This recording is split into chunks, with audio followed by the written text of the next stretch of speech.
Yes. Hello, my name is Dr. Theresa Michael. I work as the director for Youth for Human Rights International and the co-director and founder of the Goodwill Foundation. In the ENCORE 2024, we unleash the power of human rights from within. Today we have with us Rutuja Purohit. Rutuja, can you give us a brief introduction about yourself and the need Yes. of why you are here? Yes. Surely, ma'am. So myself, Assistant Professor Rutuja Purohit, and since a decade, I am into the field of teaching. Past 3 years, I am also a PhD scholar with Christ University, Lavasa campus. And since my PhD journey began, I was interested in working for human rights. And my topic of research is an empirical study of rights of women prisoners of Maharashtra, with special reference to Pune district. And when I was going through my theoretical work, I was just trying to tap and know that which NGOs or to whom I can meet afterwards for my empirical study. And through Mrs. Rupali Saikhedkar, I came to know about you, ma'am, and about your NGO. And that is how we got connected. And the very purpose of getting connected is not only for my particular PhD work, but then I would like to go ahead and contribute in this field of human rights, because currently the awareness relating to human rights is really, really less, especially I feel in a country like India where human rights are violated largely. So, creating that awareness is the need of the hour. And specifically, if I say, I would be more interested in working towards the human rights of the prisoners, because they come in that vulnerable community. And not only the woman, but even the child who is there along with that mother, even their human rights are violated to a very large extent. So, by and large, I am a professor by passion, by my interest. And apart from that, a researcher. I'm also a YouTuber. During COVID, I had started my YouTube channel. And through that, also, I could reach out to a large number of crowd. So currently, I have around 5,900 plus subscribers on my YouTube channel. And I do make it a point that at least once in 15 days or so, I am able to post something on my channel and take some feedback from the people. So I hope that this discussion and conversation will take us ahead, and something new will come up and we would be able to have some social impact on the community. Thank you so much. You're most welcome. So let's begin with the first part of the work that you are planning to do. So, what are your aims that you're looking forward to achieve? Uh, Ma'am, going ahead, like I had shared my research objectives. So once again, I would like to explain those research objectives. So initially, when I have started doing my research, whatever I came to know through my literature review was that the women prisoners are increasing, not only in India, but globally also. So that is my first aim or objective of study. I would like to know the reasons why the women prisoners are increasing, especially in a country like India, where the traditional Indian literature gives a lot of value to women, where woman was treated as goddess.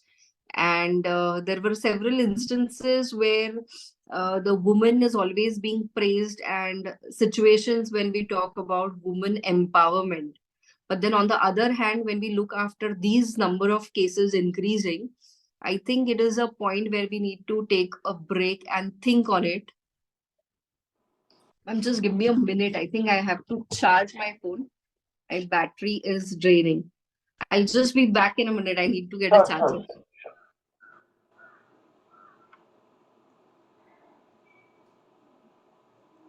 So we have Rutuja Purohit who is looking very, very passionate about unleashing the power of human rights for the benefit of the women prisoners. And isn't it really very nice to know that even women prisoners need to know what their human rights are. When normal women do not know what their human rights are, imagine women prisoners. We do not know them at all. And that is the reason why crime amongst women is increasing. Yes, Rusuja, nice to have you back all charged with your battery and your passion. So, Yes. tell me why prisoners, Rutuja? When normal women do not Ma'am, as I said, their human rights, yes. why prisoners? Prisoners will not at all know. Definitely. I think one of the reasons for this was, uh, as I said, my interest was criminology. And the basic instinct that why does a person feel like committing a crime? And I think being a woman, I would be able to connect better to the other women prisoners. And I feel when the woman is outside, you still have that type of ecosystem where you can create that awareness. You yourself can become aware. So the possibility of awareness is much more. But then when you are inside a prison, that possibility is absolutely zero, because until and unless someone like us goes and tells them about their rights, no one is ever going to think of going and telling them that this is your right and you should get this. So the women outside, I feel, are still more privileged compared to the prisoners inside. So that is the point where I feel that will be the worst situation when you are landed up in a prison. So coming out from there and having a completely reformed life is going to be the most difficult journey. So therefore, my focus was on the prisoners, because I feel women outside are still privileged, according to me, than a prisoner inside. Very nice. You brought up a very, very good point.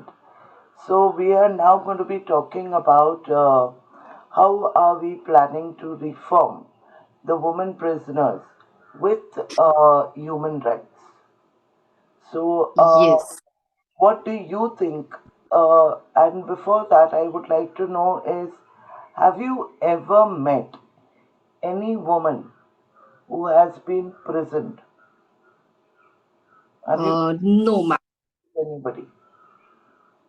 No, I had occasions where I have heard through a third person, because being in this field of teaching, I get a chance to interact with many people. Many of my students are into practice. So through them, I've always heard about मैंने इसका bail किया. Now the woman is outside, they are bailed. But then I have directly, as such, not got an opportunity so far to interact with them. So that is something which I hope to do in this coming year. A lot of empirical work and actually directly meeting people and talking to them.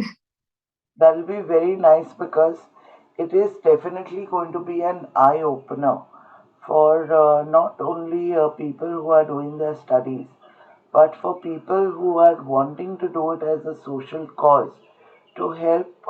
The first thing is everybody is innocent until proven guilty. He Yes. also spoke very, categorically about women are more privileged outside, but sometimes they do not remember that if they do something wrong, they lose out on all their privileges.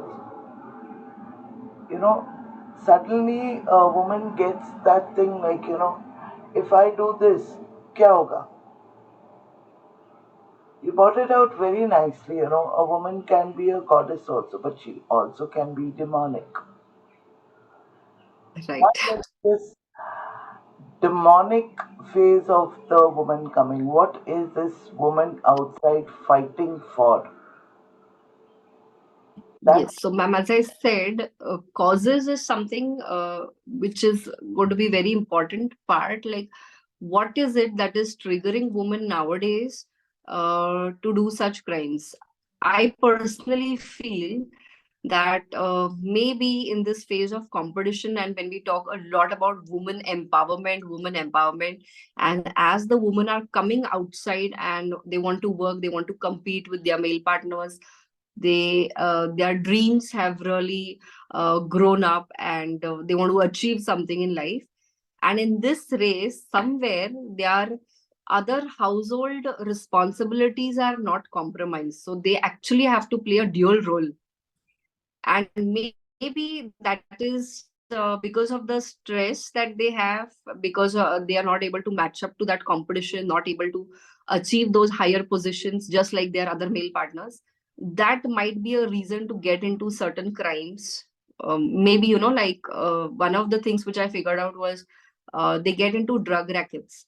So supplying drugs, maybe they're not aware of it much, but only thing which forces them to do this is to earn more money. So maybe that competition and that urge to earn more money drives them into all these crimes. Now let's take this woman back to the phase where this woman is now receiving her um, human rights education in the primary sector. Okay, we are teachers, right? And the same woman who is about 30 years old, she's caught for pickpocketing, or she's caught for um creating violence in the society, or she's caught for theft, whatever be the cause of the crime. We are now going to hold on to this woman, let's call her Geeta, and take Geeta back to her primary school. And in her primary school, you look at yourself as a teacher. So you see, Geeta is a very 4, 5 year old playful girl, running around in the classroom with a pencil, paper, rubber, books, water bottle, asking you, ma'am, can I? So picturize her in that. And now you enter the class and say, now, good morning, children. I want all the children to sit down in place, keep all your books, bags, and stand up. Now you're going to enact the role of Geeta. I'm going to be your teacher. Okay. All the children, I want you to put your hands on your chest, and I want you to say this with me.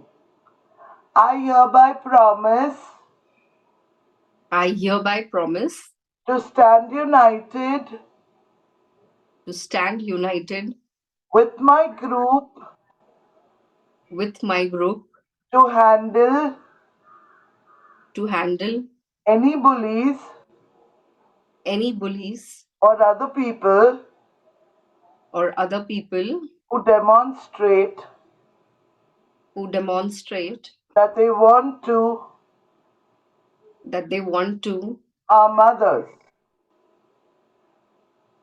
harm others. As a united member, As a united member, I will help my fellow classmates I will help my fellow classmates on the playground. on the playground. I will help my fellow classmates I will help my fellow classmates with their schoolwork. with their schoolwork. I will respect I will respect all my students. all my students. I will welcome I will welcome new friends new friends and include them. and include them. Welcome into my group Welcome into my group anyone anyone who will show respect who will show respect to my fellow group members. to my fellow group members. I will be polite. I will be polite. I will never let a friend down. I will never let a friend down. I will encourage everyone I will encourage everyone to do good deeds. to do good deeds. I will learn my human rights I will learn my human rights and help others and help others to do the same. to do the same. I promise I promise to my best to do my best and to help and to help everyone everyone to do their best. to do their best. This is the pledge of human rights. So now we are going to ask these small children to say, what are the human rights? We teach them Jack and Jill went up the hill, but we do not teach them what is the meaning of Jack and Jill went up the hill. We are so caught up in the syllabus crunch, the time crunch, the crunch of completing the whole book in that time. So what we can only do is explain. Jack and Jill went up the hill to fetch a pail of water. Jack fell down and broke his crown, and Jill came tumbling after. Have you ever heard a teacher who gave you an explanation to it?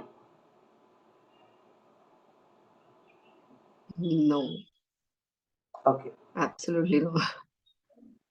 So today with a nursery rhyme I will teach you your human rights. We are all born free and equal. Don't discriminate. The right to life. No slavery. No torture. You have your rights no matter where you go. We are all born free and equal.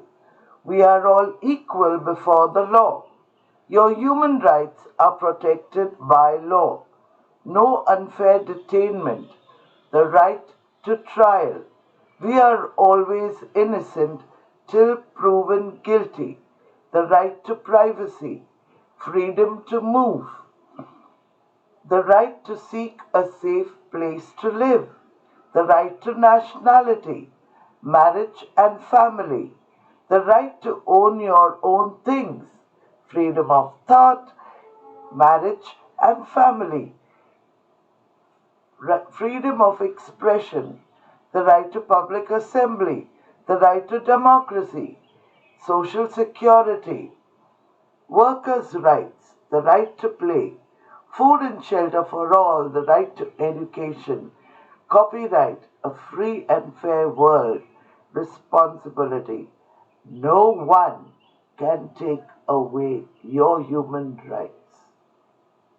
So if this little child Geeta, who's a prisoner right now and who's looking out for somebody to get bail, if this little child was taught a human rights at the primary level, reminded of it at in every class, every year, would she be encouraged to take up crime as her source of rebellion?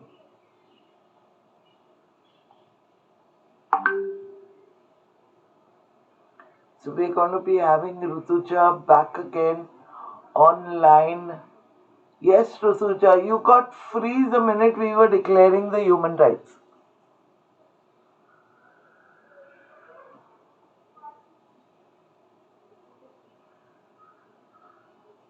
So we have Rutuja Purohit back and she's not able to hear us. You will have to log in again and log out.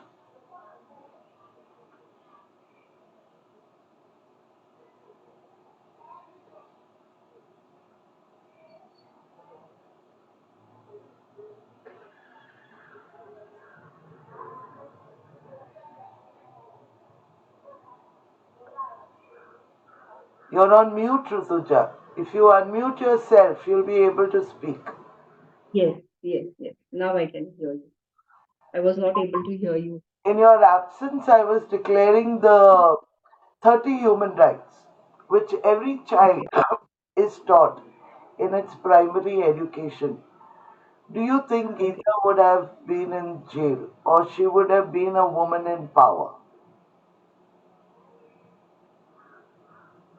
If she had ever got an opportunity to go to a school, then definitely no, because I think that is another concern. Going to a school and going to a school where you're taught about human rights. These two things should happen in their primary education. Only then I think we can change the scenario. And aren't we grateful that today universities, colleges, and all are having departments for human rights education? Yes, yes, definitely. But I think, as you mentioned, at primary schooling level, there is a lot of like less awareness about human rights, and practical aspect of that is really not touched upon. Just like you mentioned, maybe for the sake of completing the syllabus, because it is a part of your syllabus, it might be taught. Because whatever I remember in my school days, I don't think 20 years back I had ever learned about human rights in my school. See, the right to education began as human rights. Okay, so in fact, I also remember my mother speaking that we had no schools, but we had lesser crimes. And we had uh, people who were teachers who would come home or in a community, get together, talk. So, education in school, the right to education, to bring the community together to unite, helps in curbing the crimes. By pushing out a woman, is going to make her the crime master. Because imagine the minute you're pushed out, you're going to wait for that moment. कि अब मैं ना इन लोगों को So you go to the stage, you're ready to do your practice, and this happens when we're conducting fashion shows. So when the girl who is not taken to walk, what is she doing? She's planning when she's going to conduct her crime. So she might do something to the dress, or she might, take away the shoes, or she might, it won't be a full fledged crime, but it has given her a reason enough to prove her revenge. So most crimes are committed because of revenge. In human rights, we teach everybody it is not for us to take revenge, it is for us to avenge. Okay. So we have about 8 minutes, and in 8 minutes, again, I'm going to glance through the human rights that we all must know and we must all teach all the students. So we are born free and equal, don't discriminate, the right to life, no slavery, no torture, you have the rights no matter where you go. We are all equal before the law. Your human rights are protected by the law. No unfair detainment. The right to trial. We are all innocent till proven guilty. The right to privacy. The freedom to move. The right to seek a safe place. The right to nationality. Marriage and family. The right to own your own things. The freedom of thought. Freedom of expression. The right to public assembly. The right to democracy. Social security, workers' rights, the right to play, food and shelter for all, the right to education, copyrights, a free and a fair world, responsibility. No one can take away your human rights. If a third standard kid can say her 9 times table by heart, 9 ones are 9, 9 twos are 18, 9 threes are. Picture that child in the third standard must have this on the tip of her tongue. Because today, if I tell you, Rutuja, do you remember the 5 times table we learned in school? Yes. Right? You will be able to remember. But if I ask you a question like, Rutuja, tell me the capital of Nigeria.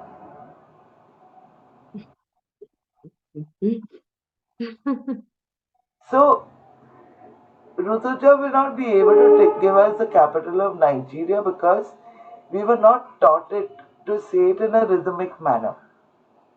Correct. All the Correct. assembly get together. We sing songs like Jaya He. We will never forget. We sing songs like Hum Honge Kamyab. We will never forget. Hmm. When little children, even in the primary section, what do? They go home and they do their homework. The reason why I'm saying this is because I've worked with children whose parents were imprisoned, and it's very difficult for them to come back in the social gamut. But when Right. this little child who was 7 years old, I used to tell him, "This is a 5 star I'm giving you." Said, "Every day you're going to come back and you're going to read this out to me and practice at home. The day you say all the 30 human rights, I will give you 35 stars." Because I know the problems he was facing at home. I can't make him say it in school or in class or wherever I'm taking uh, program. But this kid used to go and say it at home in front of the mirror. So what used to happen? All the family people around would be wondering, what is he doing? A child who's supposed to be talking about twinkle twinkle little star is, we are all born free and equal, don't discriminate, the right to life, we are all born free and equal, don't discriminate, the right to life, we are all born free and equal, don't discriminate, the right to life, was heard not just by him but by people living all around. Right. That kid transformed one community to become human right friendly. Today, that kid is 18 years old and he's one of my best ambassadors for human rights. Great. Amazing. Yes, we have about 3 minutes to continue with the meeting and we will go further. In this 3 minutes, Rutuja, I would like to know from you because you're doing your study to make sure that the woman in the jail, maybe we will not be able to reach out and teach her, Yes, yes, but her child will be able to do it. yes, Child is going to meet the parent. yes, yes. So we begin from there as well as get an audience with the mother to say, "Come, look at what your child has learned today. अरे वाह तालिया बेटा बोलो third human right क्या है." Mother becomes proud. Yes. So we are Correct. diverting the attention of the mother to the child because if we tell her the same thing, Gita आपको third right पता है, you are born free and equal, she'll be like, madam ये मुझे समझ में नहीं आता है, Right. जिंदगी अभी इतना खराब हो गया ना कि अभी मुझे कुछ सही कुछ गलत नहीं दिख रहा है. Right. So the best way is to begin with a song like I would teach all the children, तेरी है जमीन तेरा आसमान. Oh, fantastic. And that way all the people would learn their human rights. So you have 2 minutes till we go into the next meeting. How did you feel and what is it that you're going to take away from this 30 minutes that we spent together to do your class? Okay. 1 minute go. Yes. So, firstly, thanks a lot, ma'am, because many of the rights, though we are also aware of, but then all the 30 that you read out together at one time have enlightened me also, definitely. And when it comes to talking to the prisoners, as you said, it is definitely very difficult to go and tell them about these rights because they will say, "Iska kya matlab hai?" They will not understand the meaning. So we need to focus at the root cause, and that is the reason we need to focus at primary education or the child over there, so that they can change their lives or they can make sure that they don't get into all these traps. So basically, I feel we need to target the schools or we need to find out NGOs which are working for child rights where children of prisoners' children are kept, and we need to educate them about their human rights, maybe by having some street plays, by showing them some short films. So a step by step process where not all 30, but we can have a program where, first five, then next five, right? So a step by step process where by the end of the program, they are aware of all their 30 rights. And definitely, I feel it is child who is going to be the main focus, because only they have that power to change. A person who is already in prison, it will be a very difficult task to tell them about their rights. So for them, I feel the only way we can focus is uh, getting them back completely reformed. So when they are inside, their period of punishment should be effectively utilized.